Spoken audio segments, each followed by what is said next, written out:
Get that, then you'll be on.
So they can train that on the field, on the UA's field. Let me get this shot.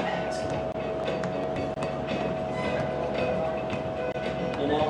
Hell yeah. So they can train that on UA's field. And I'm like, y'all gotta invite me when you come train because I need to train. And I know you guys aren't shit. Not for high schools, but I know you can teach us basketball. But Yeah, no, and at least like you can at least like do that was part of what I was gonna do. There's 12 of us we can do the passing. Yeah. Well, that's what I was gonna get the varsity boys. If they're in town, like, let's come work out with me and let's play friends. I'm like, okay, it's not the greatest competition, but it's playing, you know? I just think we can train with those guys. And I think sometimes they'll train with the girls' team's players. There's like individual ones that'll come out and train. That's the, you know, especially good at that.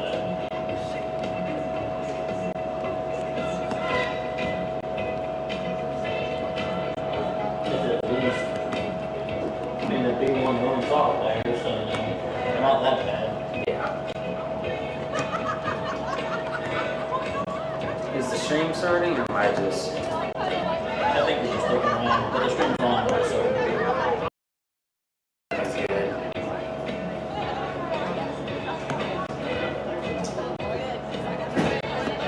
How wide do you have it? Like, I will keep seeing. The bottom of the frame is where the yellow line is. Third, yeah, to the... You can see the whole 40-yard line on those ones. Essentially. We're a little off center, but... Okay. You get about 25 yards.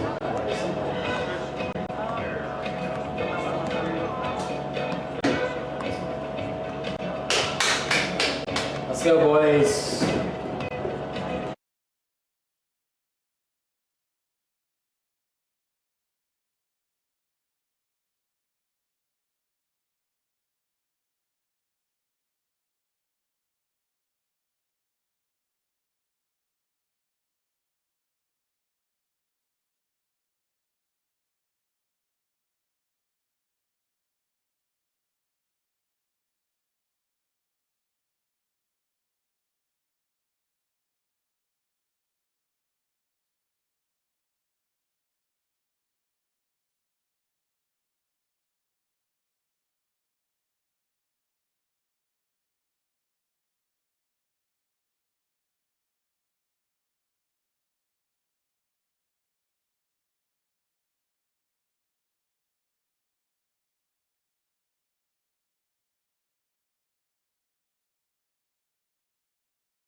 Hey, we welcome everyone to the first broadcast of the UPSL playoff season. FC Birmingham hosting Club the Strongest from Gwinnett County, Georgia. Weather today, it's probably about 74 degrees, overcast, looking for a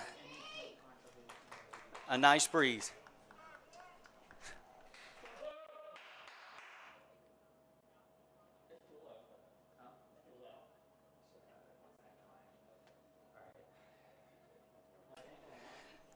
About to kick off here in Birmingham.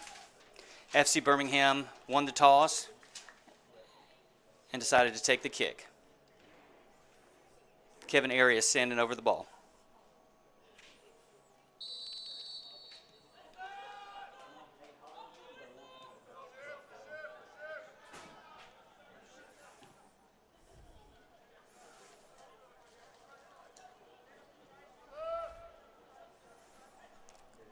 Let me say hello to my broadcast partner, David DiPiazza, coach of Oak Mountain High School, winner of multiple state championships, and now proud member of the FCB family. Yeah, it's great to be here. I'm excited about this game tonight.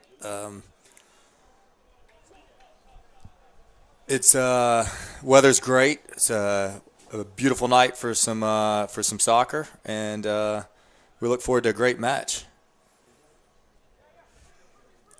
FC the Strongest is on the ball right now.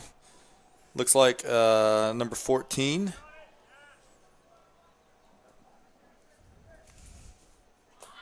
Good clear by Birmingham.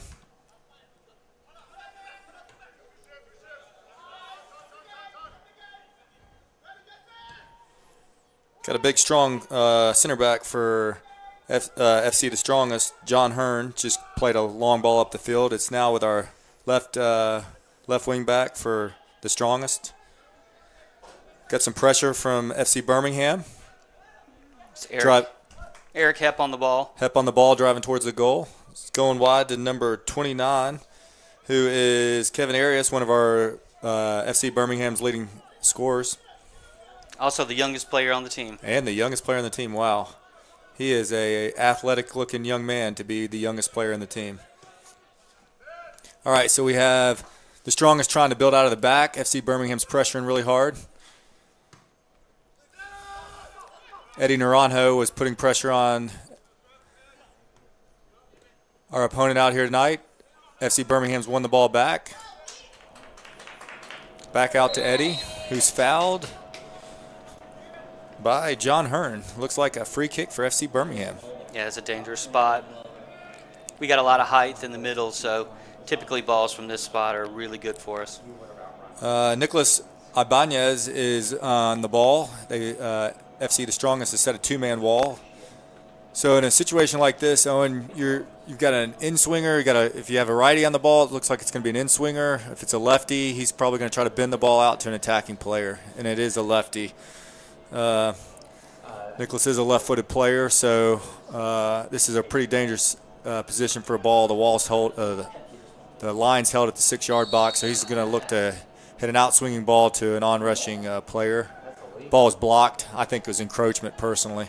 Yeah, we're glad to have Nick back this week. He's been out for about the last 6 games. He's a free kick specialist, and a year ago in the UPSL scored probably what would be called the goal of the year when he hit a free kick from right inside the midfield line. Oh, wow. All right, so he's FC Birmingham has a corner kick out here. Nick's on the ball again. He's probably going to be looking for his brother, too, our leading scorer. All right, Victor, let's see. 1, 2, 3, 4. FC Birmingham's got 5 guys running into the box. Oh, what a free kick. Right off Victor's head, too. I thought he would be looking for him. He's a big presence in the middle. Yes, he is. All right, FC the Strongest has a throw-in. Whoa, that's a long throw-in. Quickly won back by FC Birmingham. That'd be number 20, Yole. Yeah, Yoel is his first start this year.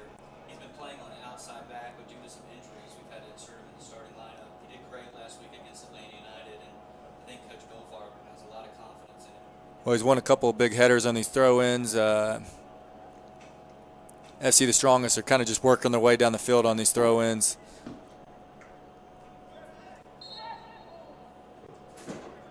And that's a foul called on FC the Strongest, and we have a free kick. Looks like Cosmos is going to take the free kick.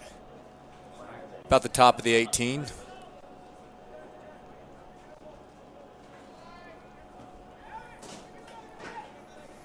For all you listening out there, I apologize for pronunciation mistakes. Yeah, we're learning on the fly. We're learning on the fly, absolutely. Oh, defender fell down. That's a great ball played there by our captain, number 15, Tyreek Davis. I had the misfortune of coaching against him many a times. We were in the same area, Thompson High School and Oak Mountain High School. He's a heck of a player. Yeah, Tyreek might be the best 6 in all of the Georgia Conference in the UPSL. We're definitely fortunate to have him here. All right, we got another throw in. FC Birmingham attacking towards the scoreboard. Nick's on the throw in. I think that's Victor on the ball, isn't it? Yeah. Yep. Tries to send a ball in with his left foot. It looks like a goal kick.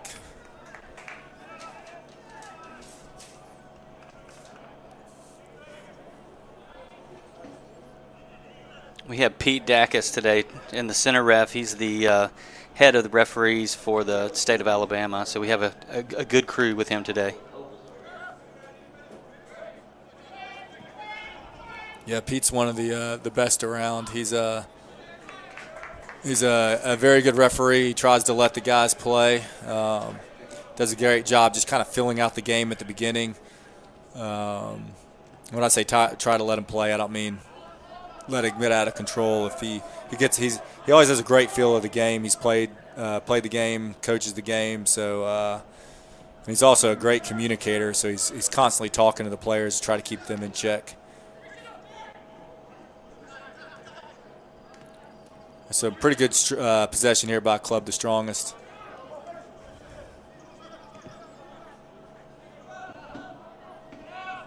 Goes back all the way back to the goalkeeper, number 31, John Haynes. It's number 4, center back, John Hearn, seems to be on the ball a lot. Yeah, during our first matchup, he was a solid player back there, tough to get around. Yeah, he looks 6'4", maybe even taller than that. He did just turn the ball over to Tyreek, so that was very nice of him. I think they're playing 3 back. It looks like, maybe 4. Yeah, they're playing 4 in the back. Yeah, Club the Strongest over the season has been a pretty stout defensive team. It's on the offensive end of the field where they've sometimes had some challenges. I could see that. First of all, size-wise in the back, they're massive. The 2 center backs are both, they could be twins. They're 6'4", 6'5". Left backs are pretty big kid size-wise or height-wise also. Left-footed player, great service in to the right wing. Can't get it, so it's a FC Birmingham throw-in. And we've got Nick on the ball. Ball goes all the way back to the goalkeeper. He's got to use his feet here. Great job changing the point of attack. Plays it out to his center back. It's 14. Finn Dowdy on the ball. Tyreek now on the ball. I think we're going to see this a lot tonight, aren't we? Yes. Ball at Tyreek's feet. He just what an impressive player. Just constantly looking for the ball, trying to find it. So clean on it. Yeah, and playing the ball back to Verdi right now. Verdi is actually one of the oldest members of the team. He's actually also about to finish his 3rd year of school, becoming a neuroscientist over at UAB. So a lot of smarts calling out the plays in the defensive end. That's always nice to have. You really want intelligent people playing in the back. Because that's especially the way Coach Goldfarb likes to play with his possession style soccer. You know, having intelligent players that are capable of making good decisions under pressure, that's huge for us. I just go wherever he does. That looked like an unfortunate call there. Very little action, but they got the call in a dangerous position. So Finn's the other center back. Looks like. How's Finn and Verade played together this year? You know, I think that Finn might be on the right side. He had to cover, it looked like, across the field. Yeah. I think Yoel and Verdi are actually getting their first start together today. So Yoel's the other center back, and Finn was coming across to cover. Yeah, gotcha. Boy, and you said Yoel, this is his first start? It is. Wow. In the playoff game, yeah. Center back. Nothing like trial by fire. Oh, that's a good free kick. No, it's not.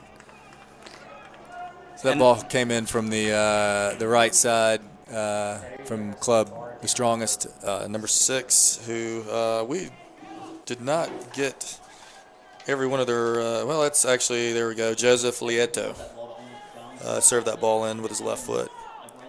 Yeah, free kicks have been a challenge for us all season long. I would say we probably have given up as many goals off of a free kick as we have from the run of play. So anytime we give up a free kick that close to the goal, I get a little bit nervous. Yeah, free kicks are always a great equalizer. You know, I've been on the wrong side of a lot of too many games where we've completely dominated the game, but played against a team that were just really good on set pieces. And that's always such a great neutralizer. Especially a team like this who you mentioned earlier is very stout defensively. You know, and not as strong up front. It certainly could be get a few dangerous free kicks that could be trouble for us tonight.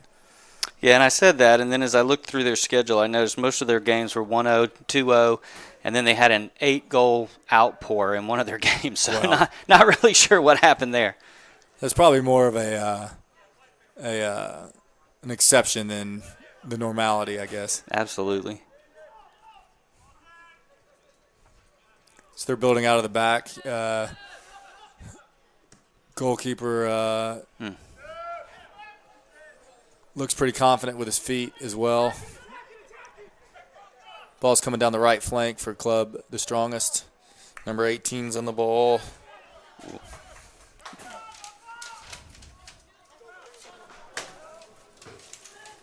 And it is out for Goal kick. a goal kick, yep. That's great work by Tyreek Davis right there. He positions his body so well between the offensive player and the ball. He really does. Strong player.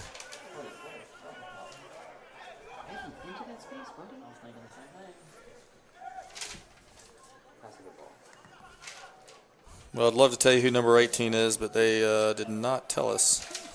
Yep, there he is, John Simmons. Found him. Very back page.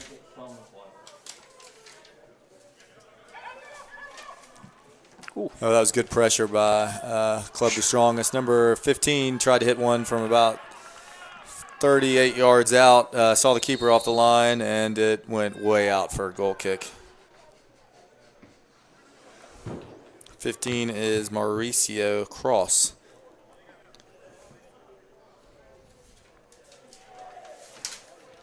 Not really sure what's going on right now. Looks like the referee went and had a word with Cosmos. Maybe he stepped wrong, looked injured.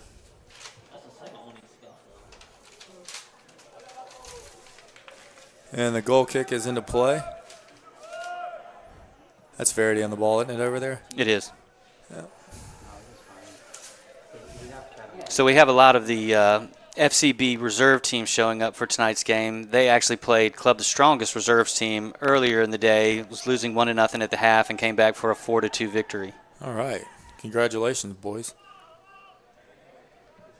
It's a big win for them, put them back into playoff position. Oh, great turn. Ball. Oh, that's a wicked ball played across the box that Club the Strongest were not able to do anything with. That was a very dangerous ball. It was played from the left to the right, a square ball across the box. those are very difficult balls to defend, and just not even a bad first touch, just a kind of bad decision with the ball. Tried to take a touch on the ball and settle it. He probably should have hit it first time. I agree. All right, so we got a Club the Strongest got a corner kick. Number 10, Jack Jacquet is on the ball. Played it short. Got a 2v1 over here.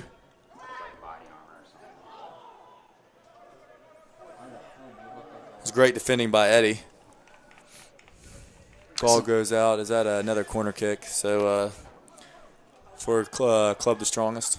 Yeah, some screams for a handball in the box by Club the Strongest, but referee quickly waved that off. Didn't want any part of it.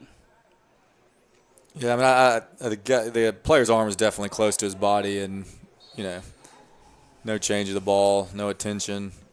Not that I haven't seen that called as a handball before, but that's not going to happen tonight. Modern soccer, you can never tell these days. Yeah, the VAR doesn't help, and they can analyze the heck out of it on VAR. And I think I was watching the FA Cup last weekend. I was watching the Man City game, and Man City gave up a penalty kick, and the player, by no means, he was jumping, and the ball was behind him. He didn't see it, hit his arm. I don't know how that's possibly a PK these days, but I guess VAR made it look a lot more intentional than it did. Yeah, I saw that game. That was a strange play right there. Had no visibility to the ball whatsoever. No, and kind of put United back in the game that they really had no business being in. Well, as a lifelong Everton fan, I really was hoping that both teams could find a way to lose, but that was not possible. Well, I'm a Manchester United fan, so I was hoping Man City would find a way to lose today, but unfortunately they didn't, and the trouble is theirs. Okay, constant pressure right now by Club the Strongest. Yeah. Weak shot, easy save by Cosmas to his diving to his left. Probably would have gone out of bounds. I say weak shot. It was a good shot, just not on goal. Number 18 hit it, John Simmons. Cosmas has got the ball. He's looking to play big here. He's got that sidewinder punt that is just incredible. Sent that ball 60, 70 yards. I tell you, this is a big, it's a wide football field, or a wide soccer field to be on a football field. I'm really kind of impressed by the width. Usually you don't have a turf field that's this wide that's actually on a football stadium. This is a good-sized pitch. Yeah, we've been very fortunate to land at Leeds this year. Typically our home field is Lawson Field over in the Irondale district. They were this year putting down brand new turf. Wow. And so we had to find a home pretty quickly, and Homer Smiles Stadium has been a welcome home as we've drawn much bigger crowds here than we had in the past. Well, that's great. That's really nice of the city of Leeds and the community out here to welcome us and give us a place to play home games this year. Do y'all think is it looking like they're going to go back to Lawson, or any of that been decided? I don't think any of it's been decided yet. I think we're a Birmingham-based team, so obviously staying in the city limits of Birmingham makes a lot of sense for us. Absolutely. But at the same time, we can't deny that we've enjoyed playing here. Yeah. Great field, great crowds. Yeah. And strangely enough, I'll give them credit for it, but we've had great weather for every game as well. Really? So we just FC Birmingham just had a free kick. They I think it was meant to be served into the box, but overhit it a little bit. The keeper for Club the Strongest came out easily collected. That's John Haynes, and now there's a throw in. This goes back to the center back. Number 2, that's Aiden Colquet. A couple of French sounding names on this team. I don't know. Unfortunately, we weren't given as much information about our opponents as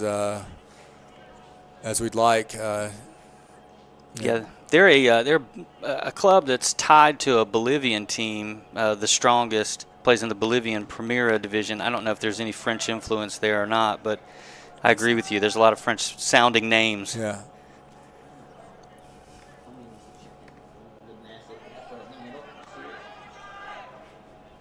All right. FC Birmingham controlling the ball here in the defensive third. Cosmos just sent a ball long out to the tricky right wing back. That's Victor on the ball, isn't it? Yep. Number 9 just lost possession. Yeah, he's a composed player. Prefers to have his face to the goal, but can play equally as good with his back to it as well. So another shot by Club the Strongest. That one was probably, I guess, hit it about the 20-yard line, so 38, another 18, 20, 28, 30 yards away, no problem. Cosmos easily collected it on the scoop and sends the ball forward. Savante, the ball boy right there, on the action quickly too. Told him I'd call his name out tonight on the broadcast. Oh, we can't do it without those guys. That's it's always great to have young men, young women out there helping us out, doing jobs that no one really wants to do, and usually the younger ones enjoy it a lot more than most. So long throw in sent down. I think Finn on the long throw.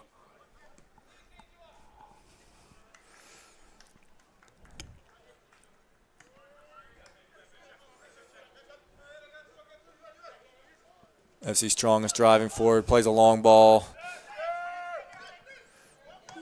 Easily cut out by Verde. Yeah, I wouldn't say what either team right now is playing is called possession soccer. No, there's not a lot at all. there's a lot of long balls being played down this field, and the ball turning back over. Yeah, it looks like both of us were possessing the ball well in the defensive third of the field, left laterally, I guess, left to right, and then it's like, oh geez, and the ball knocked in by Club the Strongest. Looks like trying to catch the number. The cross came in from number 10, Jack Jacquet, and it was finished by just good cross to the back post. Looked like a player was unmarked, and he just headed it in. There's two guys back there and one of our defenders, and he had an easy head in. Just still trying to find his number still. He's attacking mid. Maybe 18 or 8. I think it's 32, which... Oh, was it? Was it the one on the far side, number 22? 22. Let's see who that About would be. the 22-minute mark. Club the Strongest takes a 1-0 lead. So if it was 22, that's Niles Brown.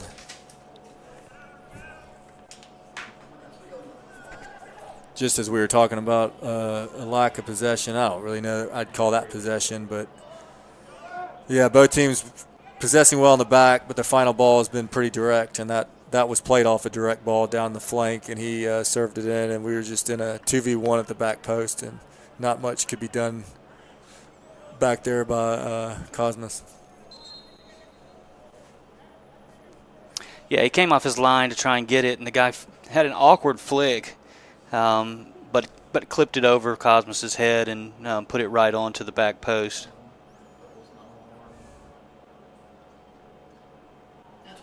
Referees adjusting the goal. It's one of the problems or things about playing on turf is the goals easily move. Yeah, you're not going to find too many full-time soccer stadiums that in the Birmingham metro area, especially turf ones. They're usually a dual sport field.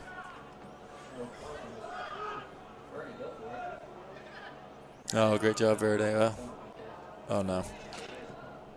Oh, and just as I was saying, great job. Verde had the ball poked away, and it was put in by number 10, Jack Jacquet. So it's gone from good to bad really quickly here. It's 2 goals in the last probably 2 minutes. 22nd minute, and now we're about to hit the 24th minute. So, yeah, less than 2 minutes, 2 goals have been given up.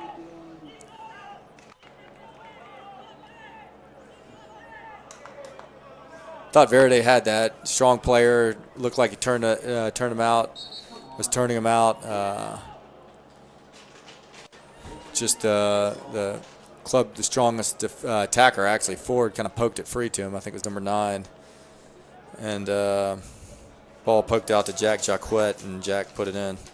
Yeah, I think that's just a hustle goal. Kid wanted it more and went and got it.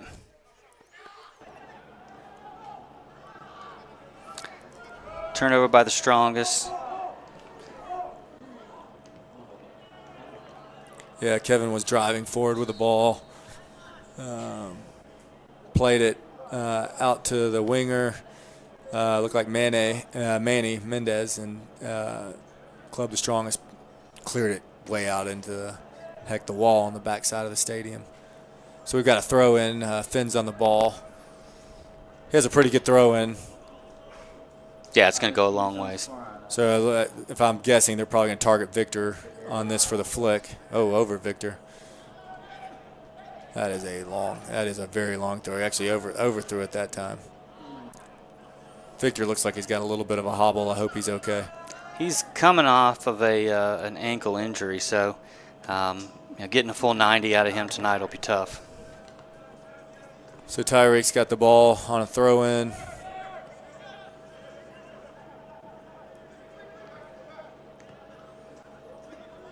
You know, we've really got to do it. We really got to get our other midfielders on the ball. It looks like, Eric Hepp hasn't seen her. I think I've seen 1 or 2 touches with him on the ball, and that the directness of the game today probably has something to do with that. But we've really, other than Tyreek, we're not getting our guys on the ball. Yoel, there he is. If he's a center back, he's getting the ball in a higher position in possession, which. Yeah, it looks like we're maybe shifting him up the field a little bit possession, more. Absolutely. Yeah, we're without our natural 8 this week. Michael Collins pulled his groin in the Atlanta United game, is out. Definitely this game, potentially if they were to come back in this next week as well. And that's a huge loss for us. Michael's one of our is the second leading scorer, top 3 scorers, I think, for us, isn't he? Yeah, top 3 scorer and probably our leading assist guy. Well, you could definitely tell, and I'm sure that has a lot to do with our, the lack of his. Oh, that's a great ball played in. Well done. So just as I'm talking about Eric Hepp, he quickly gets on the ball and serves a great ball into the box. It's cut out by the goalkeeper. Brave save by the goalkeeper, diving at feet. Well, here comes Club the Strongest down the right flank again. He's got positioning. Oh, what a great save by Cosmas. Had positioning on our wing back out there on Nick, and Cosmas came out big and just blew up that ball. That was a fantastic save. Made himself big.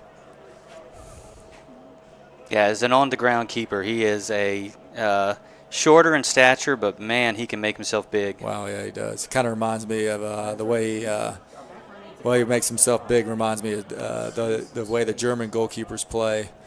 That it almost looks like a hockey save. Schumacher, one of the great German goalkeepers, Coach Goldfarb actually brought into soccer camp at BSC. He used to make saves like that. That's how it reminds me. Makes me think of those the hockey goalkeepers. Fantastic save. We're very fortunate to have him, that's for sure. He just graduated from Talladega College and has had some of the biggest games of the year while he's having his graduation ceremonies and things like that. So he's quite a player. Well, congratulations, Cosmas, for finishing your degree, and that is being a collegiate athlete is no easy thing. I certainly know that from my experience, and we're real proud of you. And he's a founding member as well. He was on the FC Birmingham semi-pro team from day one. Oh, that's incredible.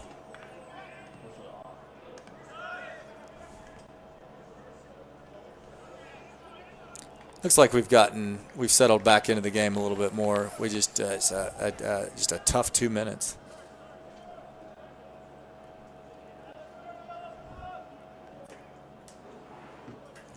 Yeah, it's funny how that seems to happen in sports. When it rains, yeah, it pours. it It comes does. at you fast. You got to figure out a way to grab that momentum and take back a hold of it. So Verity on the ball, plays a long ball down the flank. Wow, that is some speed. It's Manny. That's Manny. I couldn't see the number. Oh, great what ball. a great ball. So that ball came from Cosmos. No, actually, I think they played it out to Verity. Verity hit a 50, 60-yard diagonal ball to, who was it? Was Manny it? Mendez. Yeah, Manny out on the flank. And Manny, man, what speed he had. Ended up with a great ball across the goal that almost went in. So FC Birmingham's got a corner kick here in the 30th minute. Got 2 players on the ball. I think it's Nick who's going to take the kick. So Nick's a lefty. I always like to put 2 on the ball. Most of the time I don't even use 2, but I like to bring an extra player. It takes a defender out of the box. Well, what a great free kick. Great corner kick. The ball dropped about 4 yards out at the back post. We just weren't able to get anybody on it. Now we have Tyreek on the ball in a 2v1. That's a tough situation for him, but he's quickly, wow, what great speed and physicality to win the ball back. That man is an absolute workhorse out here. Yeah, his recovery speed, if he turns the ball over, the reaction time that he has to go from offense to defense is first class. Transition's kind of the forgotten part of the game. Everybody talks about attacking and defending, and what the good teams do is they transition quickly. Speaking of Champions League, Pep Guardiola had a 6-second rule, where when his team lost the ball, they wanted to try to win it back in 6 seconds, and so they press immediately after they lost the ball. When they didn't win it, they didn't win it in that 6 seconds, and they dropped in behind the ball and dropped their line of confrontation. Looks like we're taking a water break. It's interesting. 31st minute. Usually you do one of these at about the halfway point, but Usually you do it in the middle of the day when it's sunny too. yeah. But we'll defer. We're not running around out on the field, so Yeah, it's easy for us up here in the press box where there's air conditioning. Would this be a good time to talk about our sponsors? Yeah, absolutely. That's we're very lucky here at FC Birmingham. We have a lot of sponsors who contribute to making things happen, both in our youth organization and as well in our semi-pro organization. And FC Birmingham would like to take a minute to thank all the sponsors for all they've done for the 2023 spring UPSL season. Special thanks to Puma, La Chula 97.5, La Calle, Champion Sports Medicine, Second Row Law, Soccer Post, the Bash Agency, Wavelink, Medical Properties Trust, and Diversified Energy.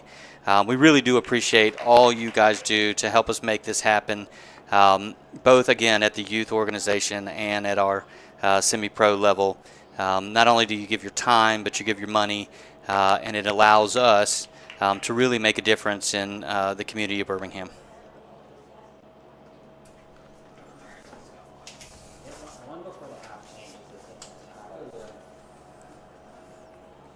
Looks like FC Birmingham is ready to come out of this water break. yeah.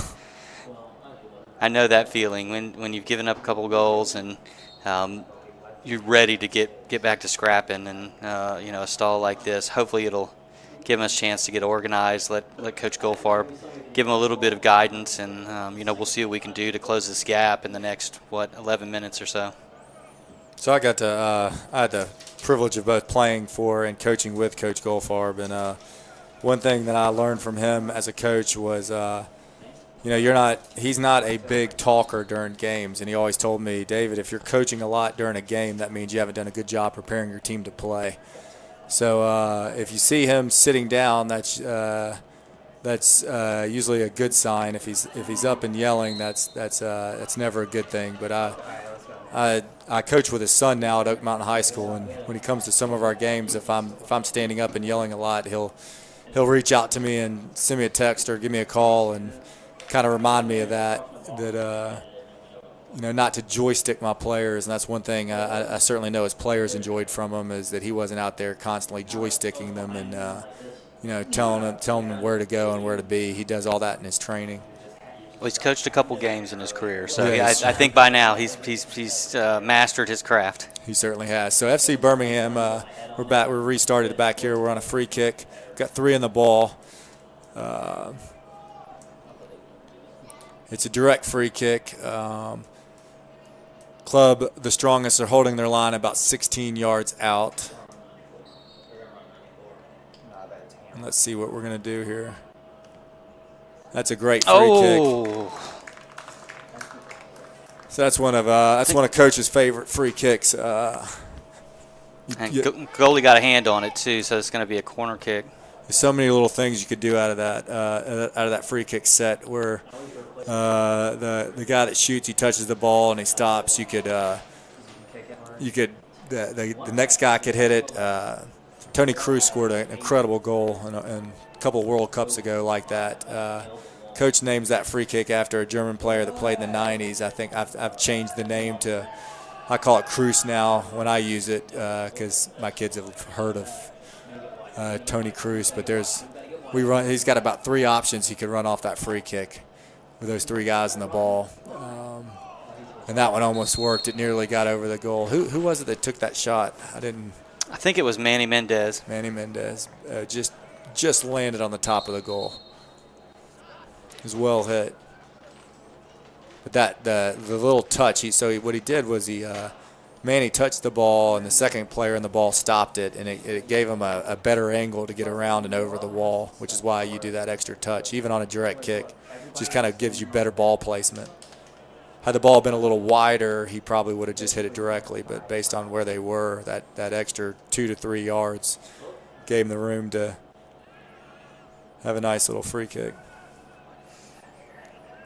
I tell you one thing I have noticed about Club the Strongest is when they're defending, they build out of the back when they have time, but man, when they're under pressure, they just send the ball out into the hill over there. They do. Unlike any team we play here in the UPSL, they are quick to just kick it out. But it's working for them right now. Yeah, it is. Yeah, absolutely. So here we are on the flank. Oh, cut out by one of their big center backs. Yeah, with the 2-goal lead, they're just overloading the box when we get down here. Yeah. We're going to have to stretch them out in order to figure out how to break someone in.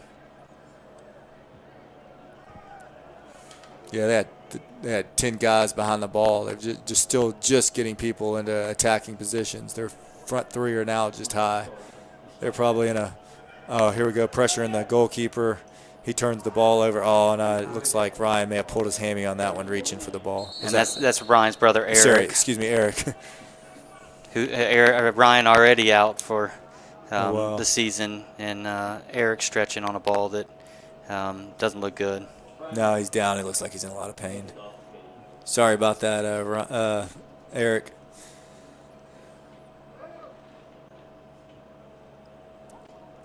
Yeah, it looks like we're going to have to send the trainer out. It looks like they're warming up Luke on the bench. Luke plays collegiately at Faulkner University. Joined us about 3 or 4 weeks ago. So we just mentioned the Champions Sports Medicine for our as one of our sponsors there. They are out in the field. Yeah, Champion Sports Medicine has actually been one of our sponsors for a couple of seasons, and they always do such a great job of keeping all our players at FC Birmingham on the pitch all season long. And when they can't do that, we take them to one of the locations in Vestavia. They have one in Shadescrest. They have one in Cobble River, Hoover, and they provide the PT therapy that's needed in order to get them back to doing what they love. So hopefully for Eric, this will be something that he just shakes off. But he's a pretty tough kid, so it's strange. I've seen him go down a bunch this season, but I've also seen him bounce right back up. This is the first time I've seen him stay down. Yeah, he was fully stretching for that ball. I mean, you could tell as soon as he's and coming all the way across the field for that matter as well. Like playing that attacking mid, he's been playing more on the right side of the field, so he's covering a lot of ground and stretching for that ball. The good news is that Goldfarb is going to be walking across the field to check him out, and it looks like he might be giving a thumbs up. I can't tell. It would surprise me if he is. Yeah. I don't think so. Yeah, I guess you're right. Tell you, champions, y'all have kept them busy lately, haven't you? With We have. we've had several injured players, like you mentioned earlier. Well, now we got both Hep brothers. Yeah, I Michael. actually see Ethan sitting right here in the stands. Ethan Acton, one of our other starting center backs, who's been out for the entire season, getting rehabbed over at Champion. So Where is Ethan out here? He's Is right. he down in the bottom left? Yeah, Ethan is an Oak Mountain graduate. I didn't get a chance to coach him, but I did coach his younger brother. He's a player who's been around since the beginning of the FCB program, and he's a difference maker from a leadership. So I mean, having him down, having Ryan Hep down, who was the captain, who got hurt against Venta Tinto.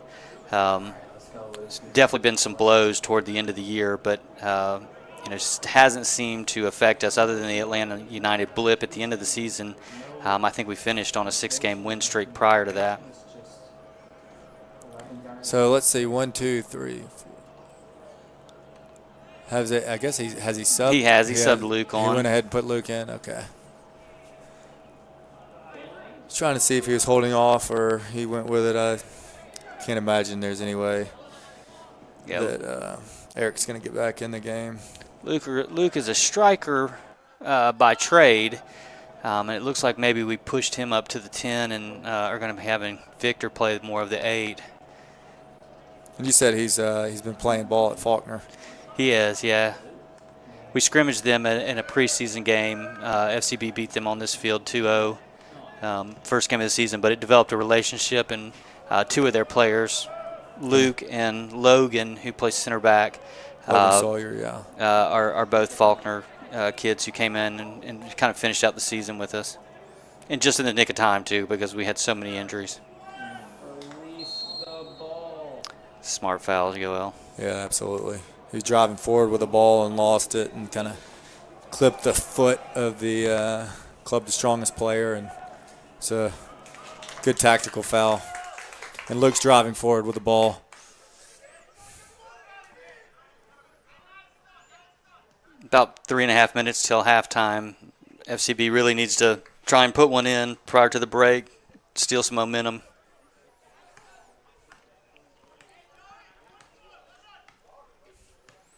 Got to throw in against us right now. Luke putting good pressure on the ball. Weren't able to win it, but ball goes back to the center back. Now they're just controlling the clock here. Ball went from the right center back to the goalkeeper. Played a left-footed ball to the defensive mid. I tell you, he's taking some risks back here. Part of me wonders another short goalkeeper, but really good with his feet. So we're in a 1v1 over here. Oh, great defensive pressure. Was that Finn? That was Finn. Getting a toe in at the last second. Yeah, the club's strongest player, I think, wanted a foul, but not tonight. Top of the 18, good tackle by Finn. It was a 1v1. We lost the ball in the midfield. Ooh, maybe you should have played that advantage there, but it was a hard hit at midfield. Both players on the ground, yeah. It's always a tough call for a referee when they're trying to determine whether to stop the play or let the play go. I'll tell you, if that's Finn, is that Finn on the ground? It is. He might have stopped that because that's probably a retaliatory foul. If you look who he's talking to and look. So the player that was tackled at the top of the box, I think it is number 14, Lucas Oliveira. He was the one that was tackled a few seconds earlier, maybe a minute now earlier, and he came back and back tackled Finn in a bit of a dirty foul, probably a retaliatory foul, which is probably why the game was stopped. Yeah, it looked like the referee gave him a little talking to. So Verdi back on the ball. Yoel.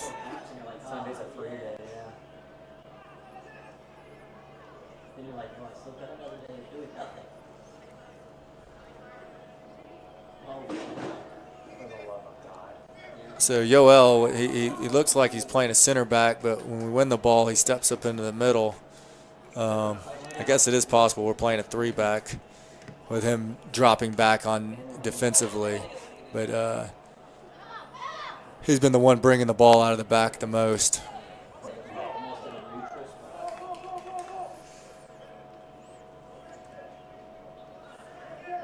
I tell you, this goalkeeper's been playing some dangerous balls. I feel like he's going to give us one soon.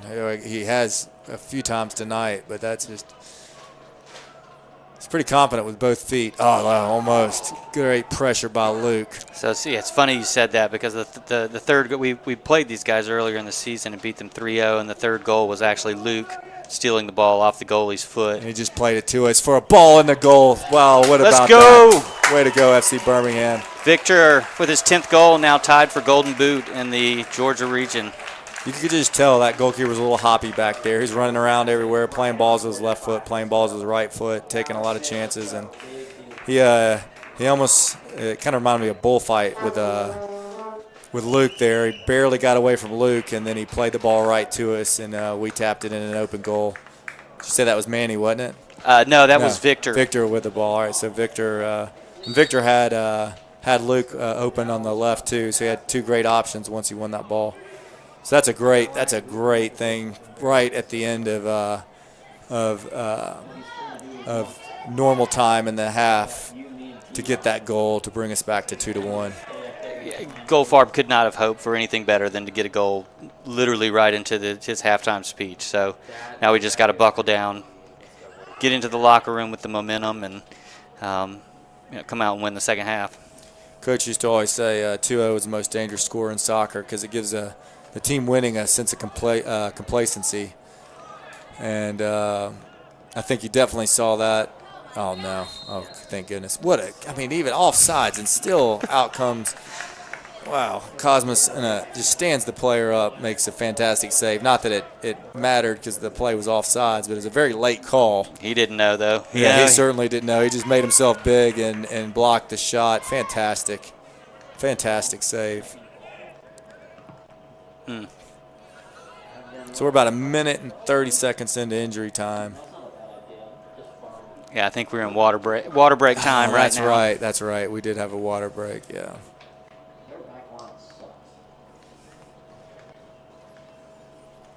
So got a goal kick back here. This is what, the way the game's going, I like to see. We got this goalkeeper who just gave us a great little assist on a goal kick, but he's sending everybody forward smartly, playing the ball big after the last couple of mistakes he made. I was really hoping he tried to build the ball out of the back again and give us something. All right, FC Birmingham, let's finish the half off strong. No mistakes here, Finn. Great job. Yeah, that is a great job. He was really 2v1 over there and ended up winning a throw-in for us. Yeah, when he first won the ball, he had two guys right in front of him and tried to play the first ball out. Couldn't really get it out and turned, used his body and knocked it off his opponent and won a throw-in. Now smartly playing the ball big. I tell you, that was rough. Holy cow. Luke's made a good impact. It's the same guy he just talked to. Surely this is a card. Oh, he just gets another stern warning. Well, that has to be the end. I would think one more infraction there on 15. He'll be looking at some. Mauricio Cross, yeah. That's a great little ball. Was that by Tyreek? Kind of facing our far side, the bench side, turns the ball quickly. Plays a nice clean pass across the left side of or right across the box, but we kind of a weaker left-footed shot. Good step, Verdi. Yeah, that was a little bit of a hospital ball played back there. Yeah, wasn't it? Verdi's been in that position before, so he was wise to react quickly. I tell you, this team's club the strongest size is impressive. I mean, that center forward's pretty big. Center backs, wing backs, big. They've got some height on their team. And yeah. people don't realize it until they come to watch a UPSL game as to how big and strong these athletes are.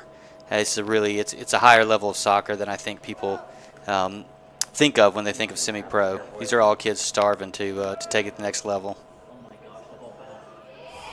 Ooh, oh, wow, left-footed shot. Kevin Arias going for the spectacular. Yeah. Victor with a left-footed shot, but it was a foul was called on the bicycle attempt by Kevin Arias. I think he tried to put the defenders into the goal. Yeah, I like that. Yeah, obviously, we thanked our sponsors for a long time during the water break because this is an extremely long added amount on a first half. Oh, God, that's a really nice ball played across the goal.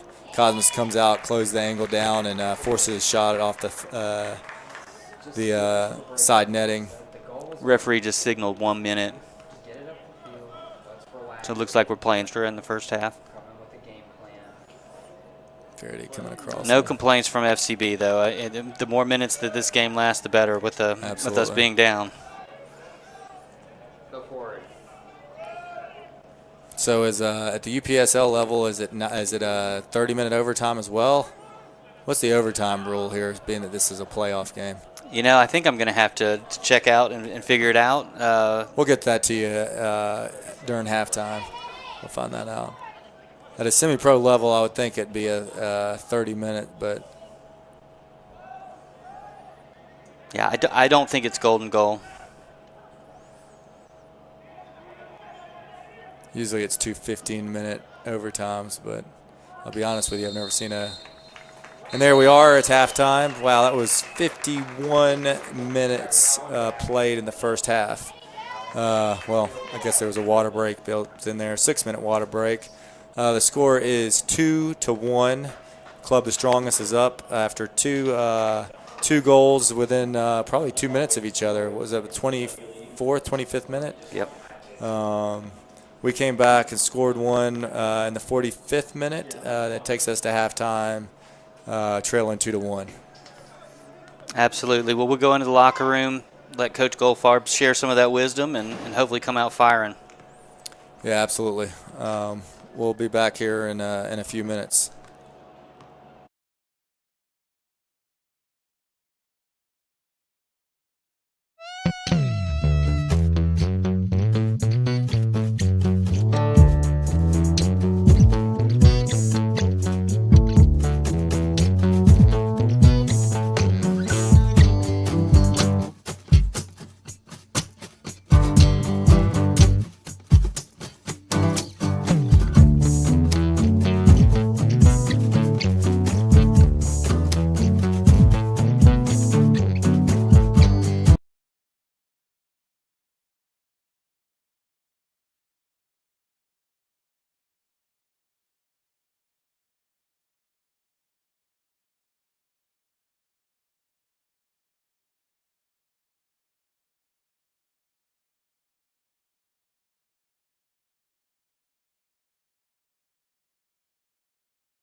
All right, here we are.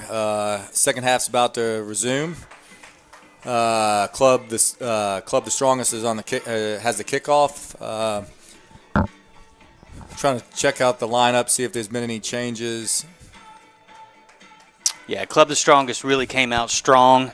As their name indicates, no one would be able to tell that they're both the road team and the lower seed in this matchup so far. And yeah, it doesn't appear like other than Luke being in for Eric, there hadn't been any other changes for FC Birmingham. So the ball goes back to the center back, and just like the pattern of from the whole night, they play a really long ball back to about the top of our 18. Tyreek clears out. Ball comes over to Manny. Out of bounds, FC Birmingham throw. Ball goes into Luke. Yeah, due to injuries, Manny's been having to cover one of the outside back positions for us all year. It's nice to see him back up on his natural position up at the wing. He's a dangerous player. Was he the one I was talking about earlier of being, he's on the speed we saw when he's on the right side in the first half. Yeah, absolutely. So one thing about the center backs for Club the Strongest is, their physicality. They've done a tremendous job stepping in and winning the balls played into our forward, especially the ones when we try to play to their feet, which may have something to do with our more direct style of play. Possibly trying to hit balls into channels behind them as opposed to playing directly to their feet. But along with that physicality comes their ability to win those long balls in the air, so it hasn't been overly effective for us. Yeah, it looks like we'll have some room in the midfield this half as they seem to be packing back a little bit deeper than they were. Which explains the like you said, right now they're playing a high line because they're in possession. The goalkeeper's pretty far off the line. They have a throw in.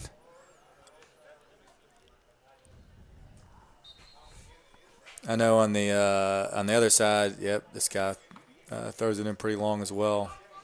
I guess when you get to this level, when you're playing semi-professional soccer, you're going to have more than one guy that could throw the ball in pretty far. But you can see how deep, obviously with throw-ins, there's no offsides. They actually have a player sitting in front of actually behind our goalkeeper. Yeah, looking for that flick on. Yep, and they did it successfully. Kind of a double flick that Cosmos easily won. Now we're playing out of the back. Yoel's on the ball. He seems to be the one that we kind of get the ball to in the center of the defense to build out of the back.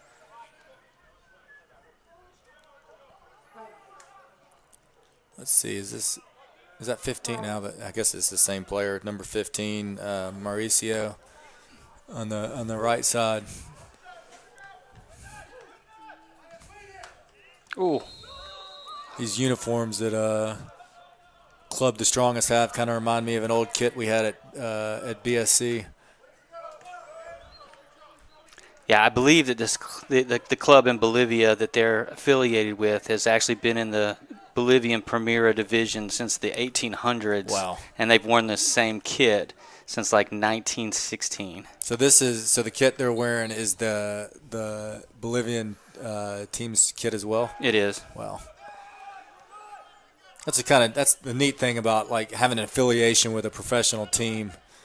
And like, for FC Birmingham, I coach youth soccer, and I've had the chance to coach against and play against many FC Birmingham academy and youth teams, and I know for those younger kids, it's got to be pretty exciting to wear the same jersey that the top team wears. Yeah, we got the FCB got the good fortune this preseason. We played both the U21 Guatemalan national team up in Huntsville, and we played a Guatemalan Premier Division professional team over at Winona High School. And I know it was just a special moment for all these kids to be able to say that for the rest of their lives. Yeah, absolutely. What who has the relationship? How did that relationship develop? Do you know with both the national team and the club team? Yeah, so FCB has kind of established itself as one of the more well-rounded professional organizations in the UPSL, and They reached out directly to us through a promoter. That's great. Tyreek defending over there, phenomenal job. Finn tried to clear the ball out, probably got out about 10 yards. Yeah, actually had a game against the El Salvador U23 team as well on this exact same field. What great opportunity that is for people. I tell you, the impressive thing I just saw there was Victor, our one of our center forwards, back in the 18 playing defense. That says a lot about him as a player. And in this game, everybody defends, everybody attacks. As you can see right now, our center back's coming forward with the ball and building out of the back. And just a minute ago, you saw our center forward on the ball. Starting to wonder if we might have moved into a 3-5-2 with possibly Luke and Victor up front. As he might just be a 10 now. I think he's probably just playing in behind him. Well, it certainly looks like Yoel might be stepping up into like a dual 6 with Tyreek as well. Yeah, I'm just wondering here if Finn and are we in a back 3, or we might just be attacking in a back 3.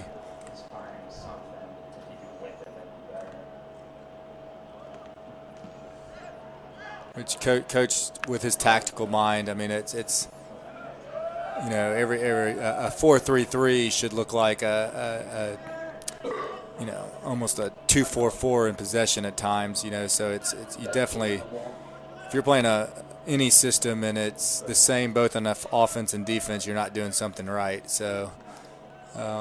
Coach looked very focused when I ran into him coming out of halftime break. So I know he instilled some new directive to the team, and hopefully it'll translate on the pitch. That's great covering there from number 27. That's Nick, right? Yeah, Nick Ibanez.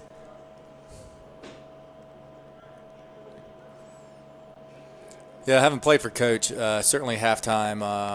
I mean, he doesn't waste time in there. He one of the greatest tactical minds I've ever been around in my life, in any sport for that matter. And usually if we were playing below what we were supposed to play, there might have been some yelling, but it is mainly just instruction and getting our tactics right, adjusting what we weren't doing correct, maybe possibly changing it. He doesn't waste a lot of time in there with emotion. It's usually just getting us going in the right direction, or keeping us in the right direction, or making any change we need to make. With us trailing by 1, certainly as the game goes on, we'll have to start pushing people a little more forward. Yeah, I won't be surprised if pretty soon we don't inject a little bit of energy off the bench. We got a couple of talented guys over there just chomping at the bit to get in the game.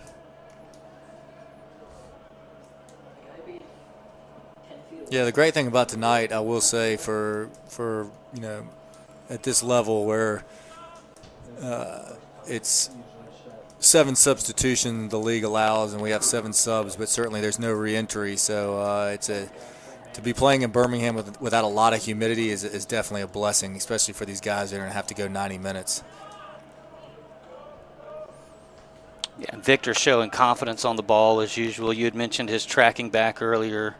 His pedigree is he played for University of Alabama Birmingham here in town. So, he's definitely used to playing ball at a really high level, and it really shows in his confidence when he's in tight spaces.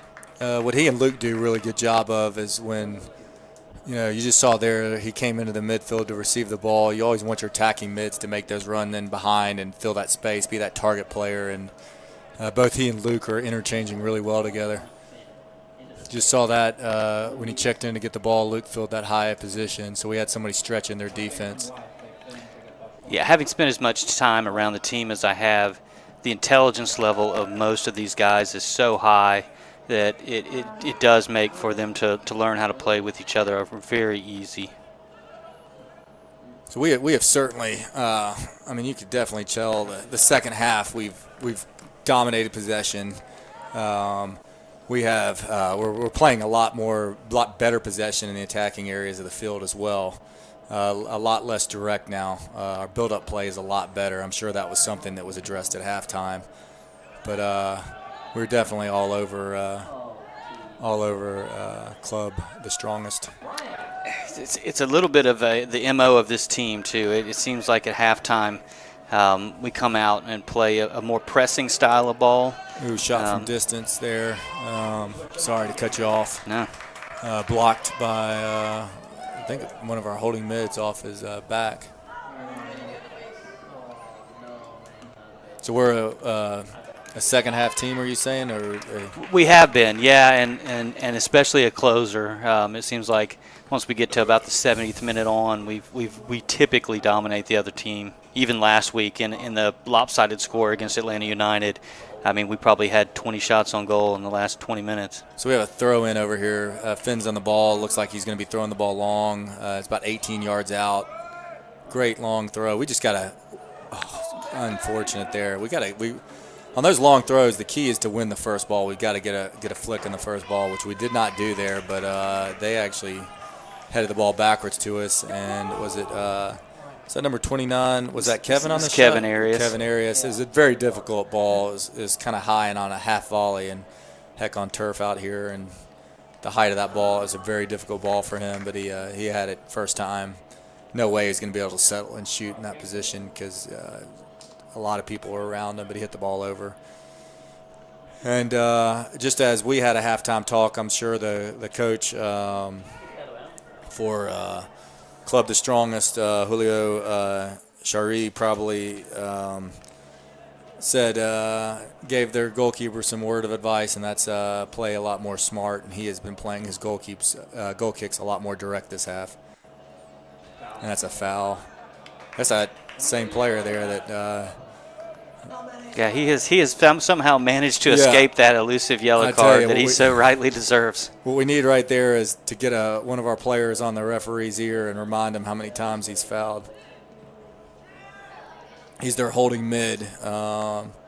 Certainly an enforcer out there, I'd have to say. Got another, probably should have been fouled, but I think he played advantage, of course. Knowing Pete, I was waiting for that to happen. Finn was tackled, ball went out wide to Manny, but Manny had no play on the ball, so quickly Pete called it back, and we have a free kick. Well, as a coach, it's always funny how the team that gets the advantage pulled back like that is also the first to argue why didn't you play advantage. So it's you can't win as a referee sometimes. I tell you, in that situation, that was definitely a better thing for us. Nick's on the ball, left-footed in swinger. That's a great ball right about the penalty spot. Again, just such tremendous size on this Club the Strongest team, and we don't win the first ball, and they're countering in a 2v1, but Tyreek was our last player back. Just as soon as I saw who that was, I felt pretty confident that we'd be in a good situation there. Isn't that strange? A 2v1 for them, and yet we both felt very confident that we were going to win that. As soon as I saw who was on the ball, and he had his back he's facing his own goal with 2 men on his back running at speed, and he quickly played the ball back to Cosmas. Cosmas, I think first time hit the ball to one of our center mids. Great composure, great pass out of the back from Cosmas. And we're on a throw-in. Oh, go. They got a player down. I was trying to figure out why we're stopping. Looks like the center back. No. Not the center. Not one of the center backs. They got a player down in the box, cramping left calf. Right calf, my bad. Maybe both. I tell you, I was at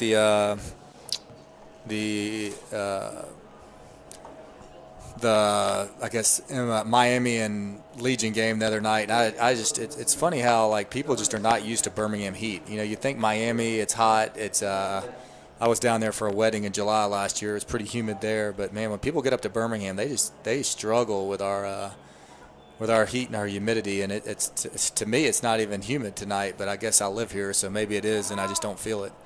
Yeah, since you were at the game, I was at the game as well, and the one thing I noticed definitely over the last 25 minutes for Inter Miami was there's not only a lot of time wasting, but there was also a lot of guys who were running out of gas. Yeah, absolutely. And the Legion was knocking on the doorstep and represented our city great. Just fell short at the end, but that sure was a lot of fun, that U.S. Open Cup run. And in fact, FC Birmingham actually played in one of the opening rounds of the Open Cup last fall. We were invited as one of the few UPSL teams to actually get to participate. So.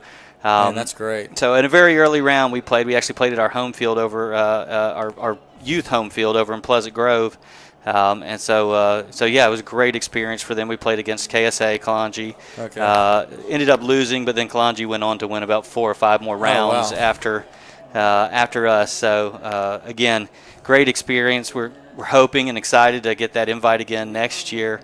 And it looks like we're taking the water break now a little bit early this time due to the injury. So we're at the 60th minute. So was that about 15 minutes in the half? I tell you, that's the great thing about the Open Cups. It's one of the, you obviously see it a lot. People follow the Open games in we were talking about Man City, Man United last week. The beautiful thing about that competition is any professional club can play in it, and it's always great to see those smaller clubs. The upsets is what makes the pageantry of those open games so fun and such an incredible experience, because any team can play in it. And like you said, team that beat us went 3 more rounds after that, so that's pretty exciting. Was that a UPSL team too as well, aren't they? It is. Yeah. It is. And I believe last year there was a USL team that made it all the way to the finals of our Open Cup and ended up losing in the championship game to an MLS team. Wow. So yeah, you're right. I mean, the states are just now kind of getting the understanding of how important that relegation and promotions, are, and the cups like that play a big role in that as well, as far as visibility. I tell you, when I watch the FA Cup, I always root for the team that's unless it's the team I follow. I'm always looking for the upset. Me too. It's like the NCAAs. Yeah, right. That's what makes it so exciting. Tariq just has a good awareness of where people are in comparison to where he is. It's interesting. It's like he has eyes in the back of his head underneath those dreads somewhere. I'd like to see him. I certainly haven't watched that game. We watched, what night was it, Wednesday? I guess Wednesday night. The Legion game, there's no doubt in my mind that he could play at that level. It'd be amazing if he would get an opportunity like that. I certainly think he's got the ability to play, extend his professional career at a higher level as well. Keep going up the ladder. Yeah, we actually have a young man named Paul Downey who has played with us over the last couple of years at our 10, who got an invite this year to train with the Legion team. He hasn't yet got it on the field, but it's an experience he'll never forget, training with those guys and in hopes of securing a professional contract one day. Yeah, I mean, the way that is, it's just getting an opportunity. It's just like I said, and I saw Tyreek play high school, but I mean, he is certainly grown and he was a great high school player, but he's certainly progressed since then. And I mean, watching that game, I certainly think you could plug him in at that level, and he would do just as well. It's just getting that opportunity. Hopefully Paul will get that opportunity. Yeah, at the 63rd minute, coming out of that water break, it's been pretty sloppy for the last couple of minutes. It has. Coach Goldfarb going to get the ball out of bounds. I think he's sending a message about the hustle factor. Yeah, it doesn't look overly happy. It's most of the play's been in the kind of the middle third of the field. These last few minutes, really since that injury. Yeah, that took a lot of life out of the game, actually. Yeah, sometimes you wonder about injuries, like how much of that is just to stop the momentum. We certainly had it, still have a dominating possession, but it's just not. Oh, geez, Cosmin Smith hit it. Oh, he comes out, makes up for it. That was a very smart play by him. He had to lay out at the. Let's get it out of there. he had to lay out at the foot of the What a ball. striker, and it was really smart not to play through the back of him. It was very deliberate how he came out on that. But gave up possession, but quickly made up for it, and we cleared the ball out. Now the ball's coming down the left flank. Yeah, a lot of goalies would have gone right through the guy right there. Yeah, 100%. Looks like Club's about to finally make a substitution.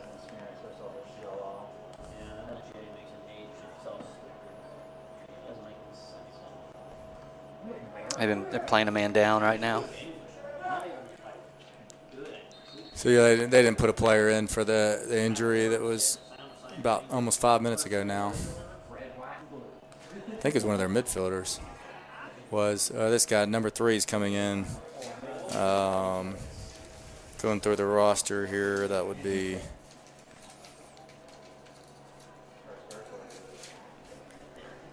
Thaddeus Harp.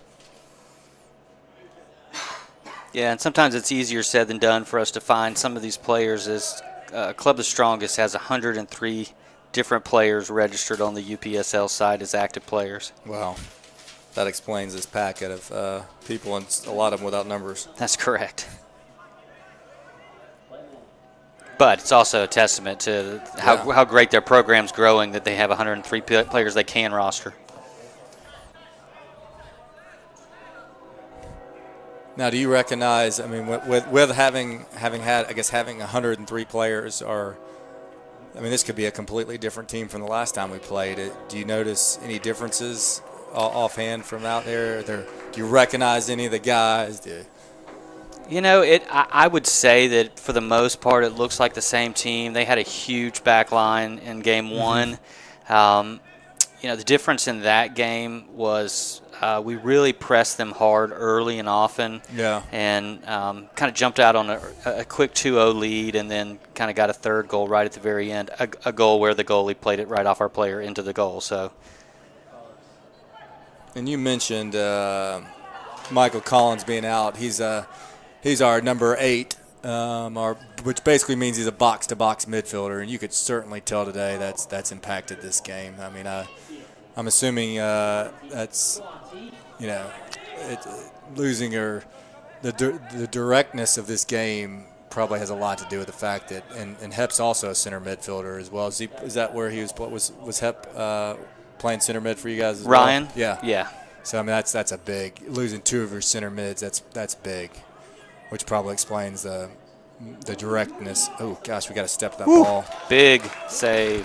So Cosmas with a flying, diving tip over the post. That is not how we really want to play defense. We kept dropping our line there. I know coaches would not be happy about it. The closer they get to our box, our 18, we've got to step to them. And no one really closed them. We just kept giving ground, and no one ever stepped to the ball. And he had a free shot on goal, and Cosmas made a great save over the bar. And now there's a corner kick coming from the left side.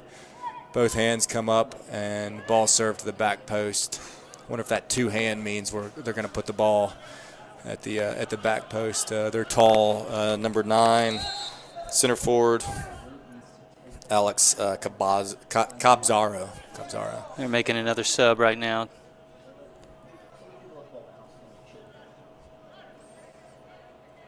Nobody wanted to come off the field, but somebody's got to. Yeah. Surprised it isn't the guy that's been fouling everybody. Yeah, he would be. Well, he's not on a yellow, so never mind. Yeah, and he's he's the one player that I don't recognize from the number 8 from the previous game. Yeah, he's been a difference maker. Yeah, he is. He's a workhorse in there, that's for sure. All right, so we've got a throw in on the left side of the field. Club the Strong is attacking the west side goal. And the ball goes out for a corner. Number 14, Lucas Oliveira was on the throw. He's also looks like he may be on the corner. Or both of these guys are going to be in the corner. Speaking of time wasting, they've got 2 balls on the field. They got 2 guys on the ball. 10's taking most of their free kicks, so they're going short. Yeah. So those are the kind of things that we're gonna, will irritate a coach when you put 2 people in the ball. You gotta. I know I have a rule. If we always put 2 in the ball, if no one's out there, we always go short no matter what. And they did that as well.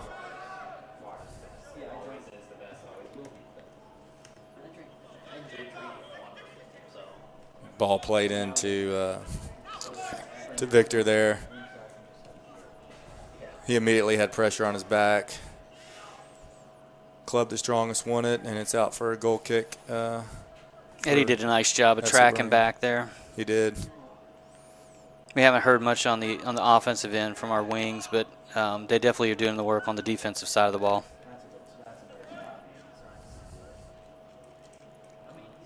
Yoel's on the ball again, coming forward with it.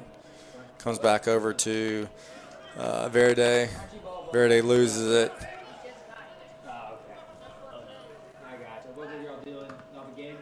Shot by number 9, blocked. Alex. He encroaches the free kick, and we get the ball back in play by Finn. Unfortunately, not a lot of purpose with the ball. No, that's just a quick turnover. We've got to settle down here and start, there we go, getting the ball to feed. Thing about playing a ball to the center forward is, of course, Victor wants the ball at his feet, but if you take too long to play it to him, he's going to get mugged when he receives it. And really, since that water break, we've been doing a good job trying to find him, but we're not playing him early. So when he's getting the ball, he's got immediate pressure on his back, and so much harder for that center forward to hold a ball up when the defender's got to jump on you and you're waiting for the ball. And so Victor's a big guy, but it's kind of putting him in bad situations.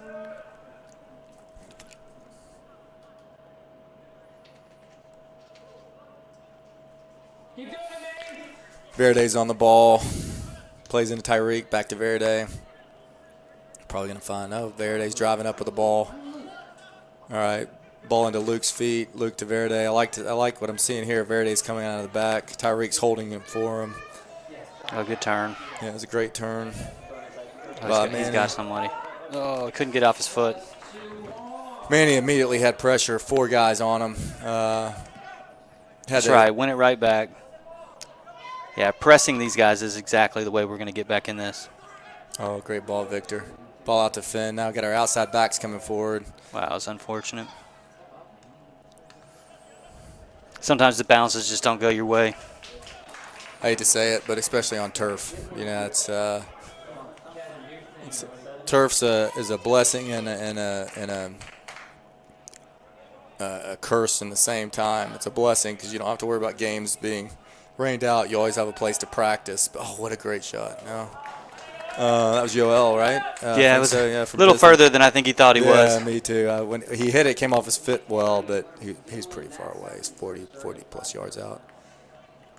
Oh, good step. Oh, Yoel's down. But you could definitely tell the skill level of both these teams. I mean, to be playing on turf, the only time you could really tell is on the long balls, on the bounces, and if the ball bounces, you could tell. But both teams have been really clean with the ball tonight.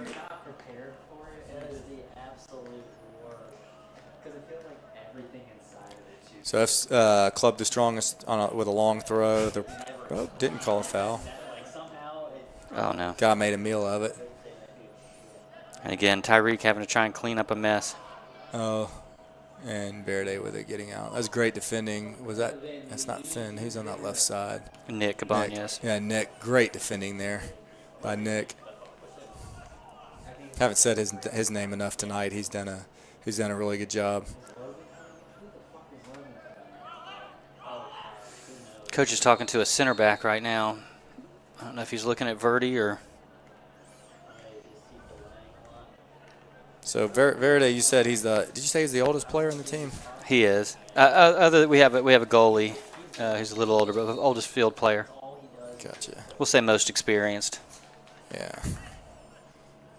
As I'm approaching 50 now, all these kids look super young. Yeah, I was going to ask you, what do we consider old? None of these guys I'm that are running around 47, out on yeah. this field, that's for sure. I'm trying to find his name in the program to see how old there he is. Okay, 96. So he's in his late 20s. Doesn't look like it, that's certainly for sure. Man, I'm reading through the player profiles here. He speaks 4 languages fluently. That's incredible. What an intelligent person. Represented Carrasco in the U17 World Cup qualifiers. Wow. Yeah, it doesn't take long to talk to him to feel a little dumb compared to him. Well, there's some high-quality players on this team. We've got a couple that have represented their national teams. Sloppy pass there. They had a runner, about had a one-on-one with the goalie, but played it out of bounds. Tell you how old I am. Darton State College was a junior college when I first started coaching. I coached at Wall State Community College. It was just Darton College. It was a 2-year school. Now it's a 4-year school. Okay. Just thinking to myself, man, how did he only play at a 2-year school? And then I remembered that it's a 4-year school. So I guess we're actually having a real water break at this point. This will be the double water break. Yeah, that's that injury. I guess people just went over there and got stuff to drink.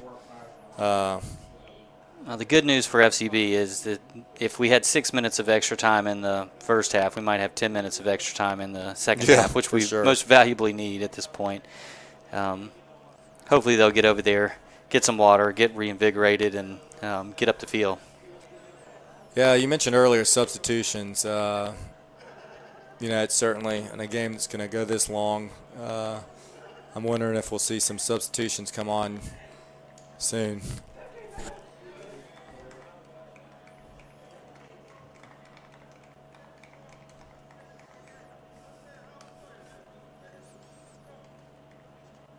Tell you, of course, watching the game, I'm not sure where if I was as a coach where I would go with a substitution. I mean, our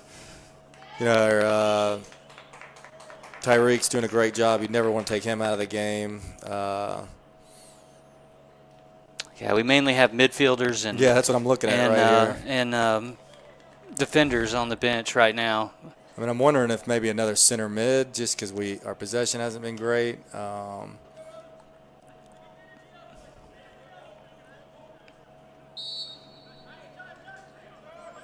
Still trying to figure out if they're playing.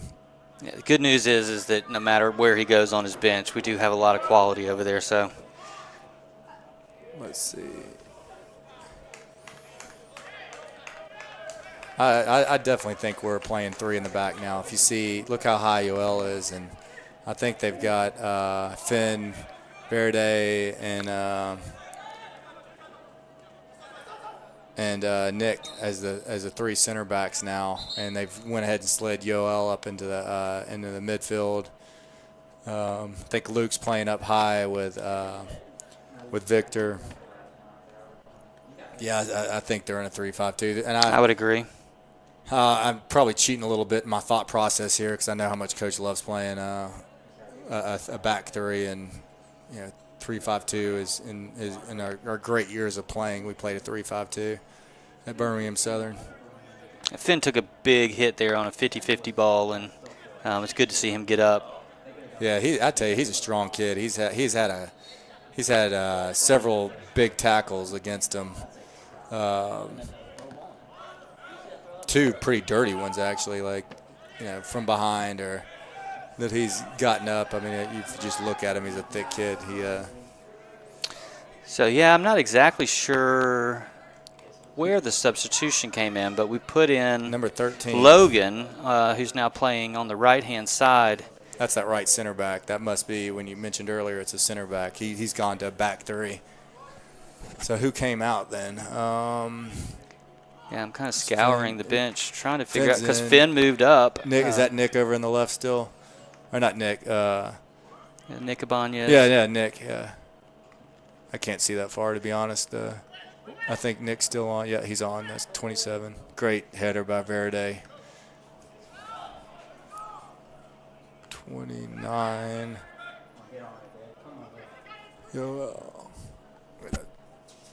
That's 20. Cosmas out for the ball. It's 29. Oh, it looks like maybe Yoel came off. Kevin's up high. Yeah, I'm looking for Yoel. I thought that's 20, 29. That must be it. So they put in a third center back. So would now I think what we're seeing here is we're seeing Kevin and Victor up front, and that front two, because you can see how deep Luke's playing now. He's definitely in the midfield. Tyreek obviously is in the midfield.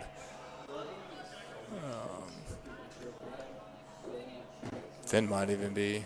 Yeah, I think Finn might moved be in a more center mid, and is that Manny might be the right wing back, and who was on the left side earlier? Was that Eddie? Is that Eddie. our left winger earlier? He's probably a left wing back. You can certainly tell in a 3-5-2, you always want that wing back right there to cover your weak side. That's Eddie, yeah. So yeah, Eddie and Manny are the two wing backs you could see here, and then and Finn's come into the midfield with Tyreek and Luke. Yeah, injuries are definitely causing a lot of players to be out of their natural positions today, so we're going to have to gut this one out. So what you hope for when you play a 3-5-2, that when you're in the attacking area, you've got four up front. You mentioned earlier, as this team's winning 2-1, they're probably going to get more compact defensively, and you get those wingers higher, and then the two center forwards occupy the two center backs. So what we're trying to do is create a 4v4 against their back line. This could be a dangerous position here. This is a great spot for a player like Nick to put that left-footed shot in. Just got to keep the ball away from those 3 sequoia trees they have in the middle of their defense. Absolutely. It's going to say Sasquatch, but they got some big boys in there. But so do we. I mean, Victor's a big target. Luke's a big target. Yeah, Verdi's a big target. Excuse me, yeah, Verdi, not Victor. Oh, there you that go. was a good ball. Center back wins the ball again. Oh. That was Nick trying to use his body to get between him and the attacker. Didn't work, but attacking player played the ball out of bounds, so ultimately we ended up with the ball. Oh, Victor's such a good player. Oh, good shot from distance. A little high. I like to see it going towards their goal, though. Absolutely. We've got to take shots. Wayne Gretzky, right? Wasn't he the one that said you miss 100% of the shots you never take? That's right. Right here, high press. This is another great thing about a 3-5-2. We could press their back four and keep them from playing out of the back. Hopefully they'll do that, give up the ball. Yeah, their coaches obviously made a change in the way that they're coming. They're definitely not playing the ball. Oh, Finn with a great pass into Kevin, that's Kevin, right? Kevin, right-footed shot, gets blocked. Tyreek's in the ball, so composed. Gets the ball, scans, look for a passing option. Vantage is played. Looks like he was tackled. Don't know if it's a foul or not, but we have the ball on the right wing. I think that was Kevin. Back to Tyreek. Tyreek swings it over to his brother, right? Yeah. No, not Tyreek's brother. Oh. It's close there. Nick was looking there. They were looking for the brother connection, Nick to Victor. Nick to Victor. And then they just turned it right back over. Yeah, you're right. Right now we have them overloaded and confused as to how to get the ball out of their end. But can we make them pay? Great pass. Nice 1-2 there between Manny and Tyreek. And there's the out-of-bounds play that you were referring to in the first half. Tell you, if I had $1 every time I said Tyreek's name, I think I'd be rich. That guy is on the ball all the time, everywhere. All right, so we have Finn here on the long throw.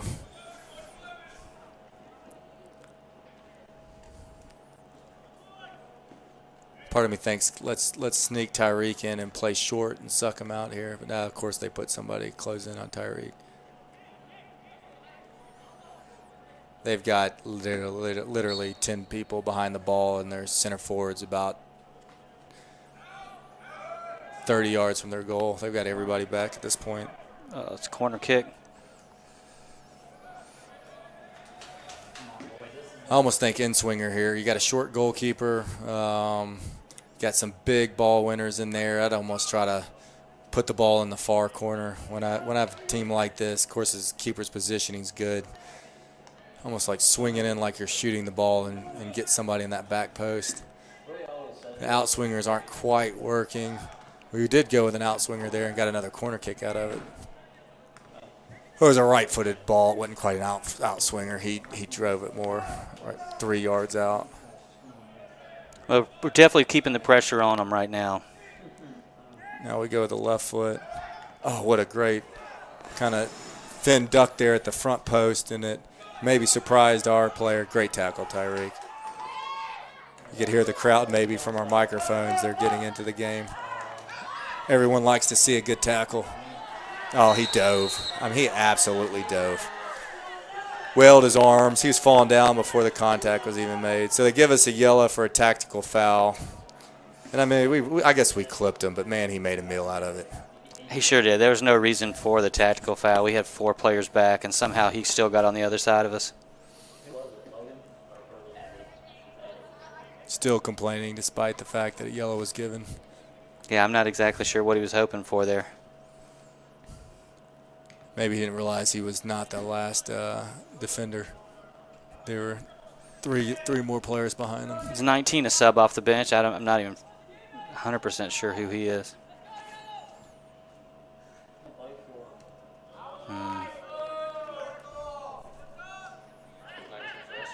For that. Let's see. I've got all the. So we just dumped it down the field. And then they just kicked it directly right back out. So giving the ball right back to us.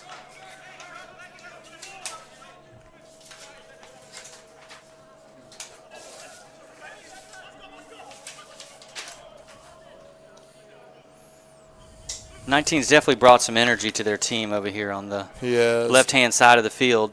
Bosco, I'm not even going to try to say his last name. David Kearney down here, one of the owners of FCB, showing some hustle on the sidelines as a ball boy. Well, at this point, we need all hands in, don't we? Yep. 86 minute, probably got at least 10 more left.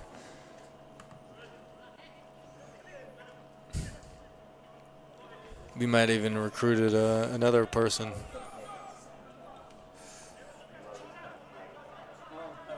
Yeah, a little surprised we aren't seeing more offensive players warming up on the sideline, but I guess coach is going with the horses that brought him here. Well, I certainly doubt Victor's coming out, so I don't know. I mean, you know the team better than I do. Does he have 2 wingers out there? You know, natural wingers, I would say, has been a struggle for us all year. We have a lot in the middle, a lot of central midfielders. Gotcha. Luke's a sub. I doubt he would take Kevin out. Luke's already come in. Only third. I mean, I don't know. Maybe Finn and the 2 wingers possibly, but you know, when you're playing a 3-5-2, you've got to have guys that can get up and down the field. Victor trying to get the throw in. I'd love. Ooh, flag went up. Offsides. On offsides, okay. I thought maybe that was going to be a very weak optimistic. Penalty kick call, but you know, not tonight. You and I both, but that was more wishful thinking, Yeah. I think, than anything. Maybe we didn't flail the arms enough. No, certainly not like their number 19 did earlier.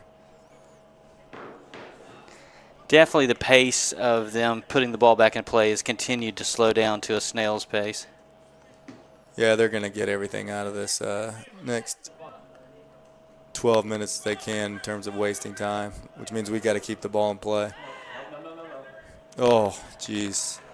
See, that's if we're playing a back 4, there would be someone there, but with this 3-5-2, our wingers are a lot higher. So one of the things we tell our players at the academy level, you know, our youngest ones are, you know, scan, get your head up and look, and Finn just played a ball square without, you know, assuming somebody would be there without getting his head up and looking, and it went out of bounds, unfortunately. Another throw in for Club the Strong. Well, this definitely plays into their hands right now. Any balls that can go out of bounds. What a throw. Anytime they can take off of this clock right now. So 10's been an impressive player, Jacquet, for he had an assist in the on the first goal, and may have scored. I don't remember the second goal. Definitely had an Looks assist. like they called this a corner kick, too. Wow. Kind of surprising.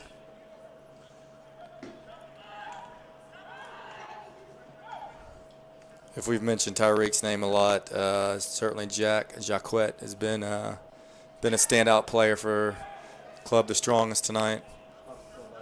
And look at the pace they have going after that ball. Yeah, it's fresh legs. Is that 19 again? No, it's 7. 7's also a substitute who haven't called his name yet. What is that? Krishna Clark. You could definitely tell that that's a sub. So yeah, looks like they're 2 of their 3 forwards are subs. One of their midfielders, yeah. No, did 8 start? But 8 yeah, 8 did start. Putting some players out there to run. Yeah, just put us under pressure, absolutely.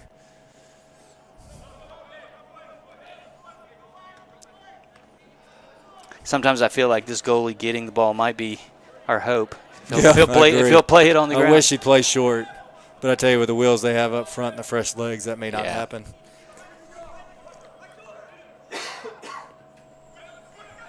So what is the youngest player? How old is our youngest player? Kevin is 19. All right. Then we have a 20-year-old, and then Tyreek. Strangely enough, He's 20. He's 20, isn't he? Just turned 21, I believe. Just turned 21.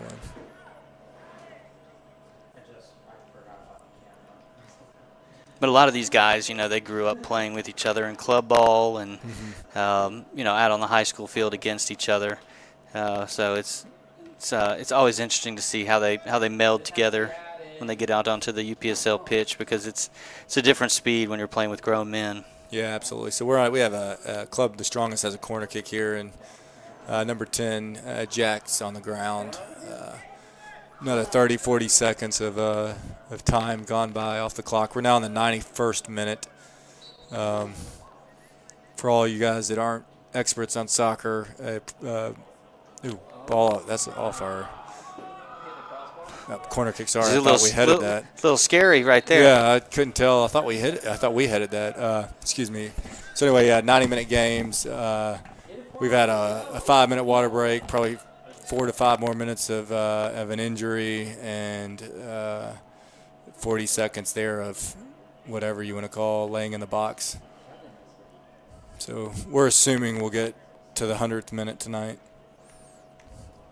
Yeah, and to be clear, we up here in the broadcast booth have absolutely no idea how many added minutes are going on. We don't get a sign, unfortunately, so your guess is as good as ours at this point. You just saw number 7, Krishna Clark from Club the Strongest, asking the referee about time.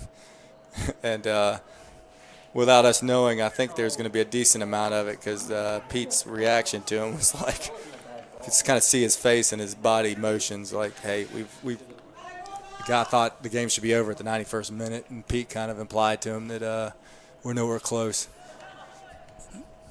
Yeah, we have a nice long throw in from Finn. Somebody beat there first. As a Manchester United player, fan, not a player, I'd call this Fergie time. Great throw in the box, falls and goes out. It's got to be a corner. Everybody looks confused. Nobody knows what the call is. Well, the ref was pointing to the corner, but the linesman is pointing goal kick, so he defers to his linesman. All the way across the field. Yeah. I don't know how it could have gone off one of our players. There were 4 people in yellow and black around that ball. Yeah, I will say. One in royal blue. Very little protesting from the FCB. So maybe he's right. That's a good point. That's always a good way to tell, isn't it, when you're when the team. I don't know. I argue every call. So that's what I always tell my players to do the same thing. Get the ball like it's yours. A lot of times, especially in situations like that, referees may not be sure, and if the person that yells the loudest may get the call. Wow, a lot of contact let go there. Yep. 13's a big boy. That's Logan. Yeah, Logan Sawyer is a big boy. So that kid's certainly not falling on his own. Got to get forward with the ball. Logan plays the ball out of bounds. A little frustration by Victor, but Well, we're in the 94th minute. I can definitely see that it's getting tighter out there. 15's going to pull one here. Yeah, no chance. Almost hit the scoreboard. That's the best thing that could have happened for us there. I tell you, their ball boys are about to be getting their fitness in. You've coached a lot of games, and I think it's always surprising to me because I know coaches teach this, how few players hold the ball and go to the corner in games like this, where you know that just keeping the ball is the most important thing. 100%. Time wasting is it's frustrating when you're losing, but I talk to my players about it all the time. We're in control of our first 2 playoff games, and we did it a lot. And in our third semifinal match, we were down 1-0, and the other team was doing it, and it's not something I could complain about because we do it and we win. So, but there's definitely it's a big part of the game. Well, as a United fan, I know you watched City and Irving Holland pull off the absolute masterclass of how to waste 100% time. He gets a lot of credit for scoring goals, but he does a lot of things that are right. Well, yeah, and I mean with that body of his and his physique, and he's such a smart player, and he could hold up the ball better than anyone, and he's the guy you want with the ball near a sideline or a corner. So we're driving up the field, played the ball in. Oh, great ball in to Manny. Yeah, at the top of the box. He came from right to left all the way across the goal. Received the ball about 16 yards, a little bit in front of the penalty spot there. This is a must-win. This first ball right here. Absolutely, we were 96 minutes into in the 97th minute, 96 minutes into the game. We've got to win this. I'm assuming it's probably Finn on the ball, if I had to guess, based on the way we've been throwing it. Can we get ahead on the first ball? We did. Oh. That's a tough shot, desperation shot, but certainly you got to take them. Yeah, I'm actually very, very pleasantly surprised at how quick the goalie's getting this back into play. That might have been, was that Finn or was that? That was Finn. Finn did take the shot. Can't tell if it's Finn or Nick.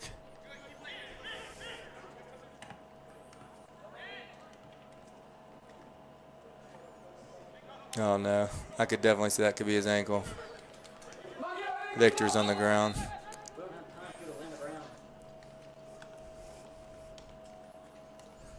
See number 14, Lucas Oliveira from Club the Strongest, checking on him. I think that's a huge sign of respect.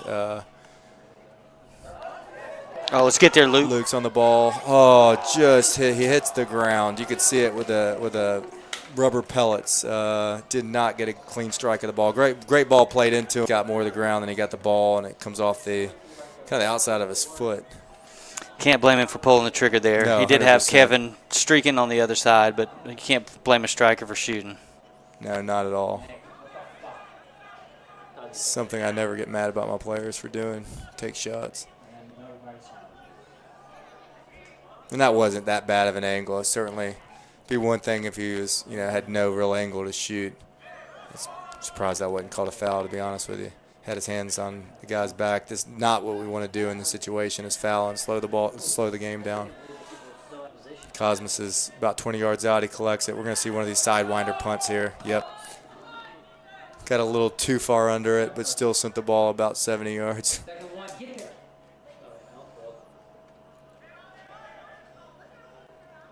Once again, Club the Strongest wins the ball in the air. Luke plays the ball wide to Kevin.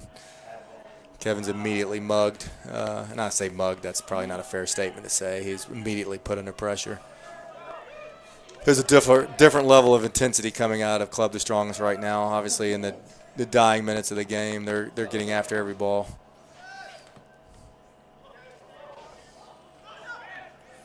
There's too many blue shirts walking right now, unfortunately. Oh, what a great ball played wide by Finn. Okay, what a great first touch. Gets in behind the defender. Oh, my goodness. It's good back tackle by the center back. It's great hustle to get back. Eddie was streaking in, had a couple runners up the middle. Who was that on that ball? I can't see that far. Eddie. Eddie, okay, yeah. We got everybody up now, even Cosmas on this corner. in the 99th minute. It's a great ball played by Finn, and Eddie's first touch was phenomenal. He got behind the defender, which basically put him in a situation where he has to foul or just stop. Oh, what a good corner. Oh, and a good block. Out for another corner, yes? Yes. Yeah. Yeah, we'll keep playing right now. Come on. He's given, I think, either 1 or 2 minutes to the sidelines. Yeah, he held it, looked like more than one finger. So we got a corner kick coming from the press box side. Oh, another good delivery. Tyreek on the ball. Man, he's got a lot of pressure on him. Foul. Thank goodness. Man, he had 2 fresh set of legs streaming down at him. It was absolutely a foul. And he couldn't play back. Cosmos was in the box. So he had what a tremendous job by him. He looked up for his keeper. I know. It's like, I mean, and that's where you talk about intelligence of a player is getting your head up, scanning, looking back. There's no one there. He had to turn out with a ball, and he did, and got fouled. Fortunately for us. Size of their handball. Dang, at the end of the game. Final whistle blows. Well, that's it for us tonight, guys. FC Birmingham 1, Club the Strongest 2. Well, I've enjoyed it tonight. Had a lot of fun broadcasting with you. I hate that the game ended the way it did. Me as well. Yeah, it's been a long season where we've had our ups and downs, and I think in the end, the injuries just piled up a little bit too high for us to overcome. And Club the Strongest brought a great attitude and a great game today. So. My hat's off to them. Sometimes you just lose even though if you play good. Yeah, absolutely. I completely agree with you on the injury side. It's definitely something you could tell in that first half. The kind of lack of possession we had, which is greatly influenced by when two of your center mids are not in the game. And second half, I thought we made some great adjustments, possessed the ball better. Played really well, possessed the ball well, created some chances. It's just ultimately they were too stout defensively. I mean, we just couldn't break that back line. Yeah, two goals in 2 minutes really kind of told the whole story of the game. After that, they pretty much turtled, played a lot of long balls, chased the ball. It's a good game plan. It's probably the only game plan they could play to win, so it's smart. Certainly, if they would have kept trying to possess out of the back, that would have given us an advantage. But when you give up a goal the way they did, I'm sure that goalkeeper had very strict orders to dump balls and play direct, and they did it. And when you're chasing a game, it's really hard to get back into it, and it's a lot easier to defend when you're up, like in a game like this, especially with the size and the physicality they had. So, congratulations to Club the Strongest. They're playing. They move forward. Got somewhere here a bracket Against Dalton. Against Dalton, is that who they have in the next round? number one in the league, Dalton, and that's going to be a tough task at Dalton. What do they call it? The soccer capital of the United States. So, wish them the best of luck, but they are about to run into a buzzsaw that has run through the Premier League this year, like no other team. They were promoted from the first division by winning the league with 88 goals to two given up last year, and then came right up to the Premier Division and won the Premier Division as well. So, hats off to them. And, FCB will go right back into training camp. They'll take about 3 weeks off. I think the fall UPSL season starts mid-August. So, okay. I mean, you barely get any time off. Yeah. Yeah, all right. Well, I guess how different will the roster look in the fall? Many of these guys going back to college, or I for sure a couple are, and then a couple are probably moving on. I think we might have seen our last game for Cosmos. Oh, wow. I hate that. Word is that he might be headed overseas. So okay.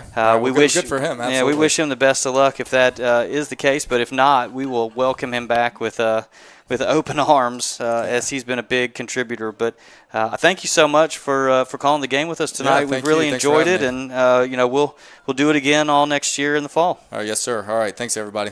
Bye.